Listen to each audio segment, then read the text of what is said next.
Panibagong araw, panibagong Simula na ng Switch Love Team Challenge. At kagaya ng billing ko sa inyo, kailangan ipakita nyo sa bago nyong ka-love team na professional kayo sa trabaho ninyo. Alam kong hindi yan yung ka-love team ninyo, pero sana maparamdam nyo sa kanila yung pag-welcome sa kanila bilang bagong ka-love team ninyo. Sa ngayon, ang challenge na ibibigay ko sa inyo ay tatawagin nating Real Talk. Sinulat namin ang pangalan ng bawat isa. Hiwalay ang boys at hiwalay ang girls. Ang girls ay bubunot dito sa fishbowl ng girls at ang mga boys naman ay bubunot ng pangalan sa fishbowl ng boys. Kung sino pangalan ang mabunot ninyo, yon ang i-real talk ninyo. Sasabihin nyo lahat ng gusto nyo sabihin sa kanya sa loob lamang ng 1 minuto. Okay, naka-ready na ba kayo? Okay, simulan na natin agad ang challenge. Magsisimula tayo sa mga girls. Bella, kung makikita mo, nandyan yung bunutan. Maaari ka nang pumunta sa unahan at bumunot kung sinong pangalan ang una mong i-real talk.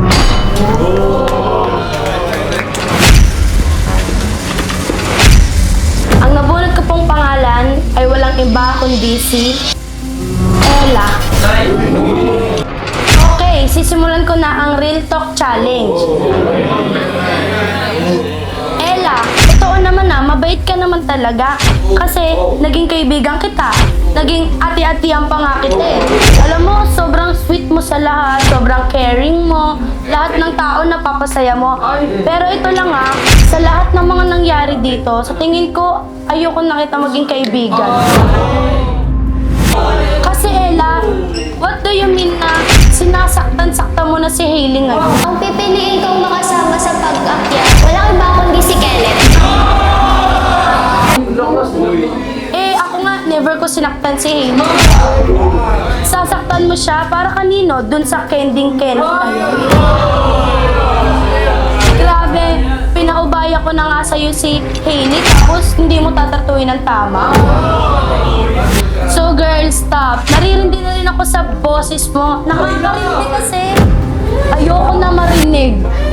Parang gusto ko na lang umuwi agad pag naririnig ko yung boses mo. Tsaka alam mo, napaka-iyakin mo din. Konting bagay na lang, iniiyakan mo agad. Okay, your time is up. Ngayon, tawagin naman natin si Kiara para bumunot sa next na i-real talk. Ang nabunot ko po ay walang iba kundi si Mitch. Alam mo, Mitch, eto ang masasabi ko sa'yo. Actually, una kong nakita sa'yo ay maganda ka. Very talented. Ang consistent mo talaga sa work mo. Pero eto, Mitch, tandaan mo, real talk lang to. Walang samaan ng loob, Alam mo ba, first impression ko sa'yo ay maldita talaga. At saka, hindi naman talaga ako nagkakamali doon kasi totoo nga naman talaga. Kung ano yung kinaganda ng mukha mo, yun naman kinapangit ng ugali mo. Tsaka napapansin ko na yung pagtitiktok nyo ni Justin, sweet-sweet na. Ano, may bala ka bang saktan si Miles? Kasi kung oo, Diyos ko, paabaya mo na lang sa akin yan. Tsaka feel ko naman, mas okay naman kami mag-tiktok ni Miles kasi magaling naman kami sumayaw. Tsaka may chemistry naman talaga kami. Tsaka maraming mga taong inaabangan kami. So, ano pang mga ginagawa nyo kung gano'n naman kayo ni Justin, parang wala naman din kayong dating. Kiara, time is up.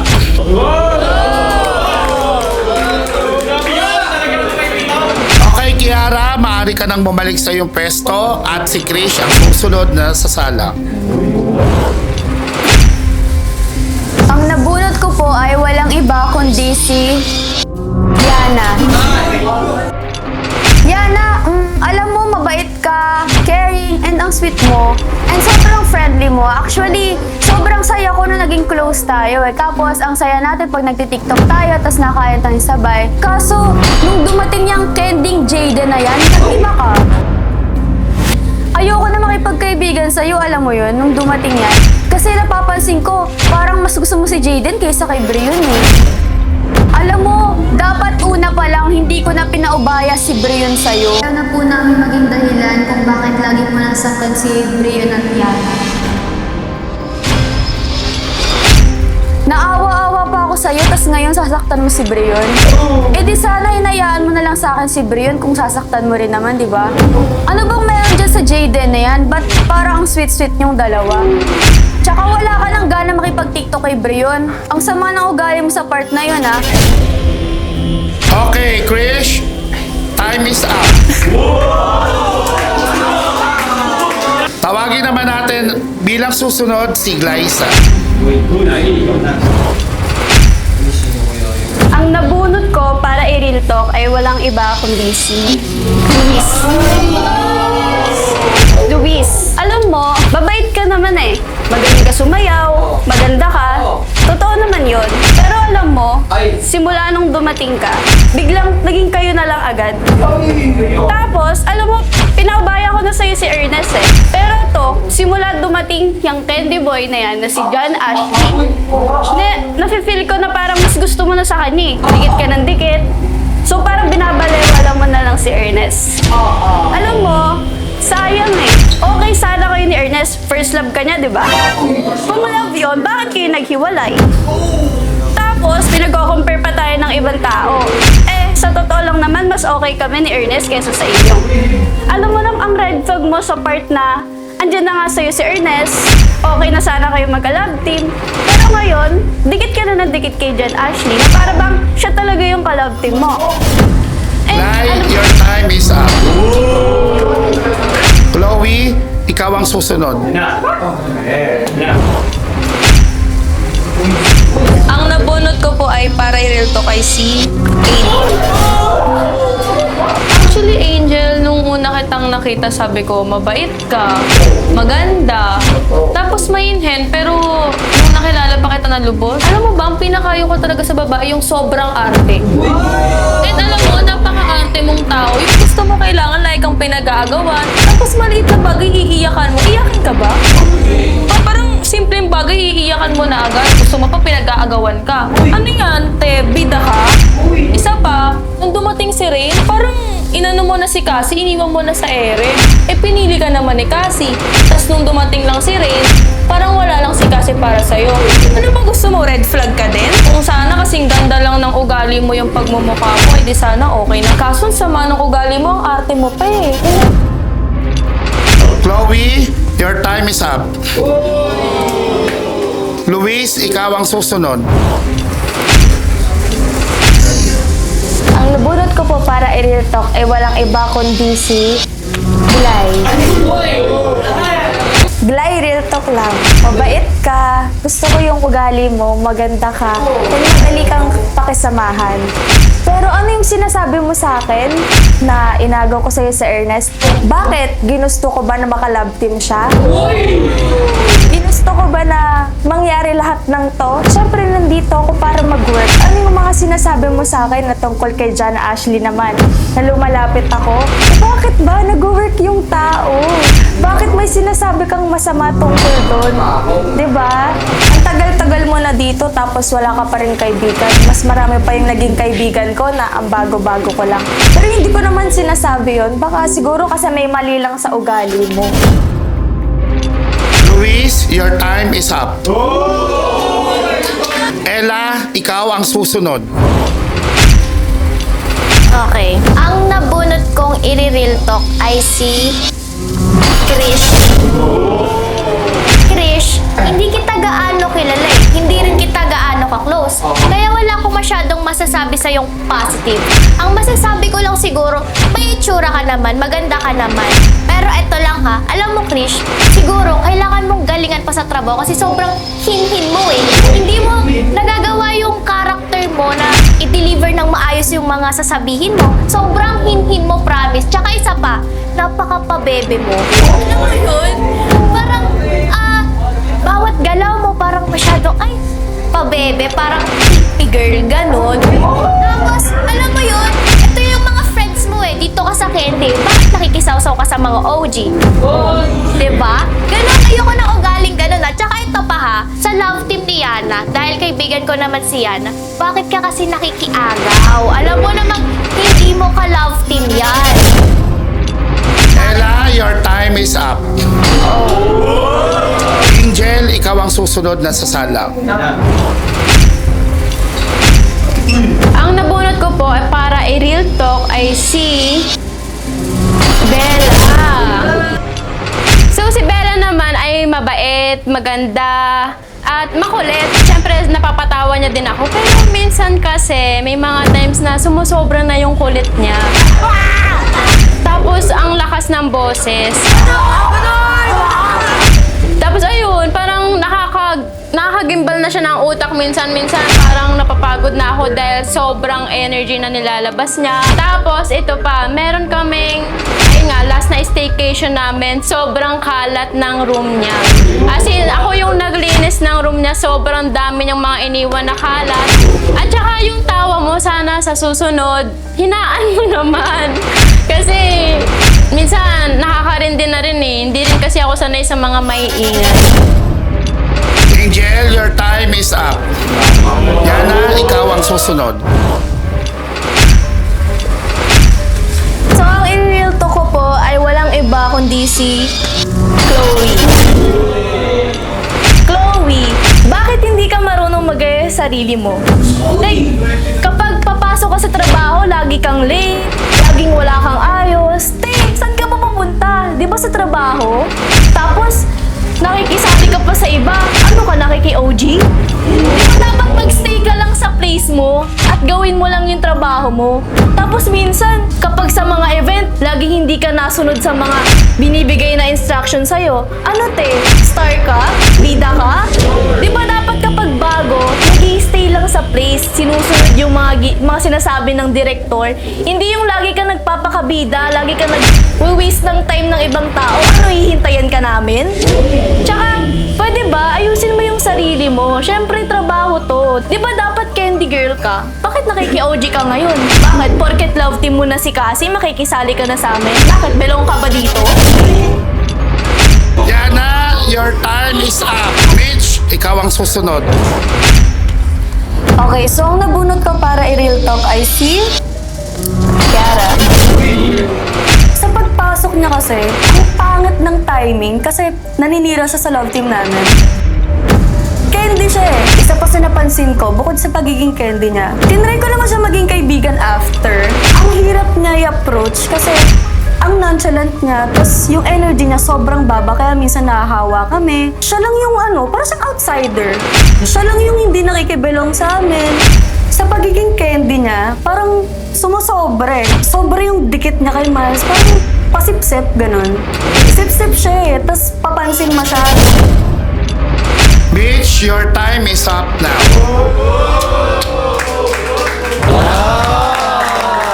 Kung mapapansin ninyo, wala na ang mga girls. Dahil medyo nasaktan at may tinamaan. So ngayon, kasalukuyan sila nag-uusap-usap. Okay, simulan na agad natin ang Real Talk Challenge. Magsisimula sa'yo, Mix. Maaari ka nang umupo.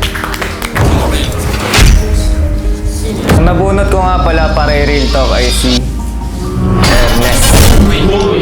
Ernest, alam mo ba? Nung una pa lang akala ko mabait ka, tahimik, magaling makisama. Pero napagtanto ko nung tumagal-tagal, makikilala ko na yung ugali. Parang medyo mayabang, tapos mainitin yung ulo. Sobrang mainitin yung ulo eh. Konting bagay na mabababaw, malalim na sa kanya agad yun. Alam mo ba, Ernest? Mas okay nga kami ni Glay nung nagka-love team kami kaysa sa'yo. Nakwento nga sa akin ni Glay. Nagmamadali ka daw palagi makipag-content. Parang one take lang palagi. Tapos okay, alis na. Palitan na agad. Mix, your time is up. Rain, ikaw ang susunod. Ang nabunot ko para i-real talk ay si Cassie. Ito si Cassie sa mga kilala kong humble na tao eh. Mabait siya, mabait. Totoo yan. Pero ito sa mga work natin, Cassie, ikaw yung pinakamakulit. Pasaway. Tsaka ako sa totoo lang guys ayoko ng pasaway na tao. Ayoko na hindi attentive. Ayoko sa ganun. Tsaka sa pangalang Cassie na yan, alam niyo namang ayoko sa pangalang Cassie, di ba? Kasi kung ako sa'yo, Cassie, mas deserve ako ni Angel na maging ka-love team. Tsaka, eto ipaprove ko sa'yo na mas better ang ka-love team si Angel. Tandaan mo yan, Cassie. Okay, Rain, your time is up. Ashley, maaari ka nang bumunot. At ang nabunot ko para i-real talk ay si bago pa lang ako sa Rancam, pero nung nakita kita, alam ko naman na mabait ka. Parang masunurin ka sa lahat ng bagay. Yung pagpapakit mo na may dimple ka, parang OA na eh. Tapos yung mukha mo, maamo siya, pero hindi siya nagmamatch sa ugali mo. Parang hindi ka ganun eh. Tsaka parang wala ka namang bilang sa Rancam. Kumbaga ghost ka lang sa gilid. Okay, John Ashley, your time is up. Kenneth, ikaw ang susunod na bubunot. Ang nabunot kong real talkin guys ay walang iba kundi si Hailey. Alam niyo ba guys, nung una kong pasok sa Rancam, si Hailey yung una kong naging close. Si Hailey kasi yung tipong nandiyan na tao, pag may problema ka, parang mukhang bata. Sweet mag-isip, parang bata rin eh. Tsaka Hailey, balita ko, hindi ka raw pumapasok sa school. Tsaka alam mo Hailey, pikon ke. Yung nakaraang vlog, tinulak mo ako kasi inakbay ako si Ella. Tsaka alam mo Hailey, di ka ganun eh. Kasi nung umakbay ka nga, tinatanggal ko lang. Okay, Kenneth, your time is up. Jayden, maaari ka nang bumunot. Ang aking real talkin ay si John Ashley. Alam mo ba, ay mong itsura mo parang K-pop. Pero sa totoo yung ugali mo pang Pilipino talaga. Alam mo yung nakilala kita sa unang pagkikita natin. Kala ko talaga mabait ka sobra. Pero sa totoo habang tumatagal tayo magkasama, nakikita ko yung tattoo mong attitude. Pagkasungit na hindi namamansin. At John Ashley, ito lang yung mabibigay ko sa love team mo na yun na feedback. Sana huwag ka na ulit mang-agaw ng love. Okay, Jayden, your time is up. Justin, maaari ka nang bumunot. Ang nabunot ko para i-real talk is si Rain. Si Rain bago ko lang din nakilala since pareho kaming Candy Boys. Ang napansin ko lang sa kanya, parang sobrang competitive niya to the point na hindi na dapat at below the belt na yung mga sinasabi niya. One of the best example dito is parang na-disrespect niya yung pagiging babae ni Chloe na dapat hindi niya sinasagot yung mga babae. Ano lang si Angel kasi pare-pares lang naman kayo eh. Isa pa, ang napansin ko kay Rain parang sobrang angas. Ano meron ka't maangas ka? Pwede naman tayo magbigayan kung gusto mo eh. Ano ba pinagmamalaki yung malaki mong katawan? Eh puro taba lang naman yan. Kung magyayabang ka, patunayan mo hindi lang puro salita at huwag ka lang puro aura. Okay, Justin, your time is up. JM, maaari ka nang bumunot. Ang nabunot ko para i-real talk ay si... Una, Kenneth, sa totoo lang, mabait ka, syempre, at makulit ka, parang ako lang din na dancer na medyo maliksi, kulang sa kanin, pero syempre, napansin ko rin na si Kenneth ay sobrang kulit niya rin na medyo maharot din siya kasi una, sa love team ng Hayla, nakikisiksik pa siya. Tama, no? Kasi kung sa tutusin net, okay lang yung maging palaban tayo, maging competitive tayo. Pero sana, tignan natin kung sino ba yung ihaharap natin.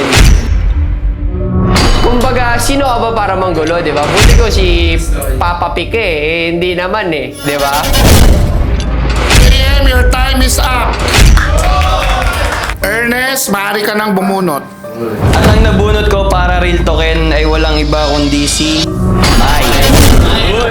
Una talaga, hindi namin trip. Di ko trip si Miles. Kasi sobrang hindi siya nabebelong sa amin na yung parang siya mismo naglalagay ng boundaries na parang siguro dahil nasikat siya, tapos kami bago pa lang. Sabihin natin, sumbongero si Miles. Tapos isa pa, napakakulit. Kasi parang nakababatang kapatid mo na, "Uy, ang kulit mo! Bakit ka matitigil?" Parang ganun. Pero ayun na talaga yung mga off sa amin nung unang pasok ko pa lang, yung baguhan. Okay, Ernest, your time is up. Hailey, ikaw ang susunod. Ang nabunot ko para rin talkin ay si Brion. Si Brion ano siya eh. Okay naman siya, wala namang problema sa kanya. Yun nga lang, malakas kumain pag nakasama mo kumain. Nakaganon, laging nakadukduk sa cellphone eh. Hindi mo na makausap eh. Pagka ano siya, medyo mahangin. Ganun. Oo, Brion. Natalo mo kami nung nakaraan. Pero sa susunod na laro, hindi na ako papatalo. Manda ka sa akin. Okay, Hailey, your time is up. Kasi maaari ka nang bumunot. bumunot? Ang nabunot ko para i-real talk ay si John Michael. Jem! Alam mo yan si Jem, ano yan, talagang parang magkapatid namin yan. Kasi isipin mo, araw-araw kami nalabas kahit nasa ano kami. Wala kami sa run club, araw-araw kami nakaya sa labas. Araw-araw kami magkasama, miski sa motor shop, magkasama kami. Para sa isang babae, kaya niya akong talikuran. Ano ka lang, vlog na pikon siya sa akin. Talagang yung galit niya sa akin, talagang binuhos niya. Bigla niya akong tinulak. Bakit ah? Ano ba gusto mo patunayan? Babae. Kanina ka ba? Ayun lang, parang wala naman kami pinagsamahan eh, di ba? Okay, Cassie, time is up. Brion, ikaw ang susunod. Maaari ka nang bumunot. Ang nabunot kong i-real talk ay si Jaden. Alam mo Jaden, okay ka naman eh. Pero nakikita ko sa'yo, tinatry hard mo makuha si Yana. Ano, para sumikat ka agad, dumami agad followers mo. Sabagay, ganun naman talaga ginagawa ng mga candy boy. Magpapansin. Tsaka Jaden, kung ako sa'yo, huwag mo na isiksik yung sarili mo sa mga may love team na buo na. Di ba matagal-tagal na siya dito? Alam mo yung parang batang inagawa ng candy, iiyak. Iiyak? Tsaka alam mo yung parang hindi siya uubra. Kaya Jaden, bawi ka na sa susunod. Okay, Brion, your time is up. At ang huling bubunot, Miles, maaari ka nang umupo. Ang nabunot ko para i-real talk ay walang iba kundi si Justin. So, Justin, pasensya na pero masasaktan muna kita ngayon. Buti na lang, nagkaroon ako ng chance ma-real talk ka kasi masyado kami. Malaki talaga expectation ko sa'yo. Akala ko maayos kang tao kasi decent ka tingnan eh. Kaso nung tumagal ka, nakita ko yung ugali mo pre, as in sobrang yabang mo talaga. Alam mo, inaamin ko, mas magaling ka sumayaw, pero mas magaling ako magmahal. Alam mo yun, dinaig mo pa kami mga OG, kami taon na kami na nandito at never kami nagyabang. Eh ikaw kapapasok mo lang, ang lakas mo na magyabang. Tapos mas lalong nabad trip sa'yo nung time na nagbablog tayo. Parang ayaw mo na inaakbayan ko si Mitch. Who you? Sino ka? Sino ka ba? Lamang ka nga sa katawan pero mas lamang naman ako sa kapugian sa'yo. Okay na kasi kami tin eh. Ikaw lang naman yung nanggugulo. Kaya matuto kang magpakumbaba ha. Huwag ka laging mayabang ha. Kaya bakit? Bakit? May problema ka ba? Ha? Manos ka. Nula ka pa.